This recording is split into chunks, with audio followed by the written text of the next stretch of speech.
जो जनजाति समुदाय है आदिवासी, वो अभी सोया हुआ है। वो अपना दिन रात मेहनत मशक्क़त करके अपना जीवन यापन कर रही है। उसको आप पत्थर मत मारिए, उसको मत छेड़िए। हमारे क्षेत्र से ही जुड़ी हुई एक समस्या है जो कि अपर नर्मदा बांध है। इस पर विधायक जी का कुछ हम उनसे जानना चाहेंगे, इस पर क्या कुछ आपके विचार हैं? आपके माध्यम से हम ये कहना चाहेंगे कि जब जब कोई भी उद्योग स्थापित हुए हैं, कोई भी निर्माण हुआ है, बांधें बनी हैं, जब जब आदिवासी ही शहीद हुए हैं। विस्थापन इस देश में सबसे बड़ी जटिल समस्या है और वह जो वर्तमान में अपर नर्मदा बांध की जो बात आपने किया है, ये 2 जिला डिंडौरी और अनूपपुर पुष्पराजगढ़ में मां नर्मदा के उद्गम स्थल अमरकंटक के 40 किलोमीटर नीचे इस बांध का निर्माण किया जाएगा और पुष्पराजगढ़ के लगभग 6000 परिवार इसमें विस्थापित होंगे और लगभग 70,000 की जनसंख्या से यहाँ हाहाकार मच जाएगा।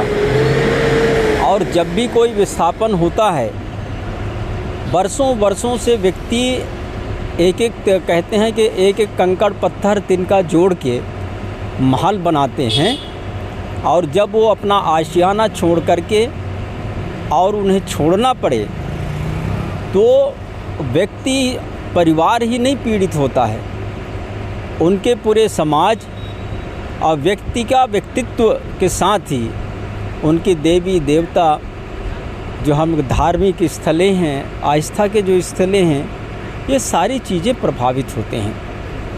पुष्पराजगढ़ जो जिन क्षेत्रों से लोग विस्थापित होने की स्थिति बन रही है, बेशुमार उपयोगी है ज़मीन, वो 2 फसली है और बिना खाद के, बिना यूरिया उर्वरक डाले हुए वहाँ जो है पैदा होता है।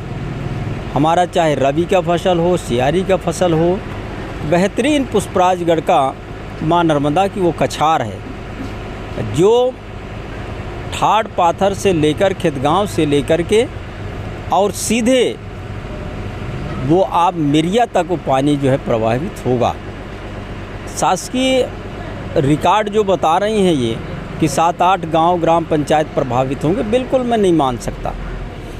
यदि भंवरिया प्रभावित है, खजरूवार प्रभावित है, तो वहाँ तो ऑलरेडी उधर पर ढाल है। वो पानी सीधे खजरूवार भंवरिया होते हुए आपको जो है करौंदा टोला कुम्हरवार होते हुए उधर पहुँचेगा, आपका खाटी पड़रिया होते हुए मिरिया महोरा तक पहुँचेगा। और इन पूरे क्षेत्रों में 70,000 से ऊपर जो लोग विस्थापित होंगे और इतने बड़े आबादी को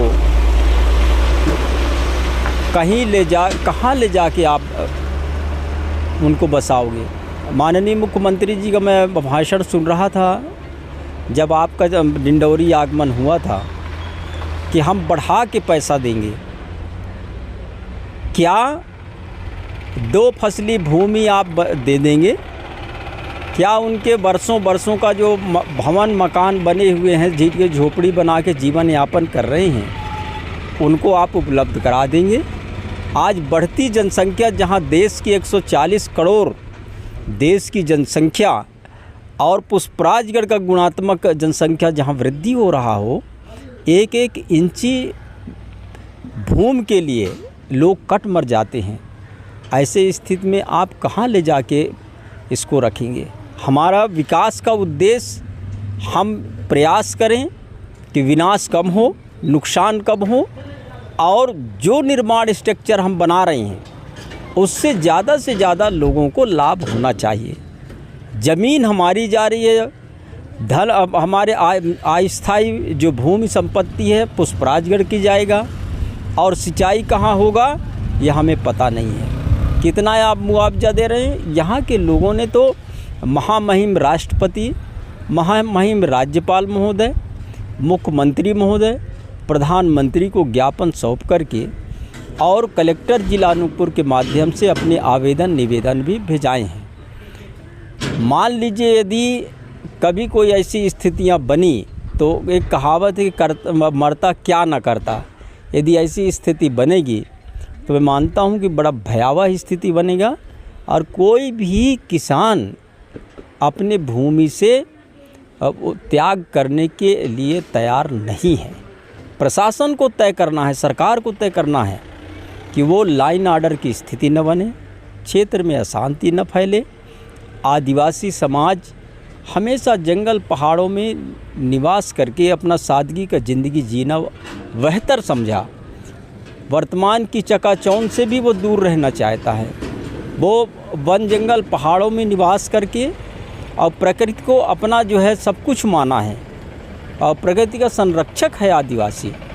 और यदि उसको आप किसी भी तरीके से उसको बेदखल करने का प्रयास करेंगे तो हम ये मानते हैं कि जिस तरीके से भंवर के छत्ते में यदि कोई पत्थर मार दे और सारे के सारे भंवर मक्खियाँ उड़ करके पत्थर मारने वाले के ऊपर जो है लग जाते हैं, इसी तरीके से जो जनजाति समुदाय है आदिवासी, वो अभी सोया हुआ है।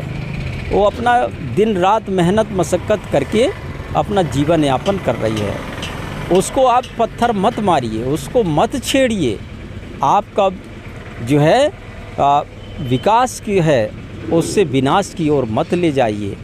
आप पहले वहाँ सर्वे करिए। इस प्रदेश में पेशा एक्ट नियम लागू हो चुका है, उसका ये स्पष्ट निर्देश हैं कि जब तक ग्राम सभा की सर्वसम्मति से प्रस्ताव पास नहीं हो जाता कि बांध निर्माण किए जाने से वो सहमत हैं, तब तक आप उनके ज़मीन को नहीं छू सकते हैं। चूँकि पेशा नियम में ये उल्लिखित है और जिस पेशा एक्ट का महामहिम राष्ट्रपति महोदय जी शहडोल संभाग में आके विधिवत उसका पब्लिसिटी किया गया, उसको लागू किया गया और वो भी एक आदिवासी समाज की हमारी बेटी जो आज राष्ट्रपति है, उन्होंने आदिवासी समाज को मध्य प्रदेश में सौंपा है। इसलिए उसके मूल विचारधारा को आज विस्थापन की जो स्थिति बन रही है उसको लागू किया जाए, जन जन की भावनाओं को समाहित किया जाए।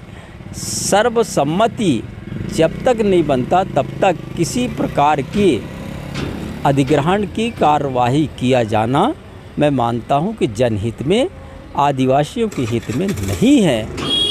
एक जनप्रतिनिधि होने के नाते मैं स्वयं इसका विरोध भी करता हूं। जहां हमारे इतने लोगों का विस्थापन हो रहा हो, ऐसे स्थिति में हम, चूँकि मुझे सेवा करने का अवसर माँ नर्मदा की इस पावन भूमि के जनजातीय लोगों ने दिया है, उसके संरक्षण के लिए, हित के लिए जितना मेरे से हो सकेगा उनके साथ कंधे से कंधे मिलाकर मैं खड़ा हूँ और हम लड़ेंगे और मुझे पूरा विश्वास है न्याय मिलेगा। ये मेरा कहना है। धन्यवाद। जी, आपने देखा कि हमारे क्षेत्र के विधायक जी ने अपर नर्मदा बांध को लेकर अपनी बात कही और उन्होंने कहा, कहीं ना कहीं बताया है कि जो भी परिवार इसमें विस्थापित होंगे उनको विस्थापित नहीं किया जाना चाहिए और यह बांध का वह विरोध करते हैं।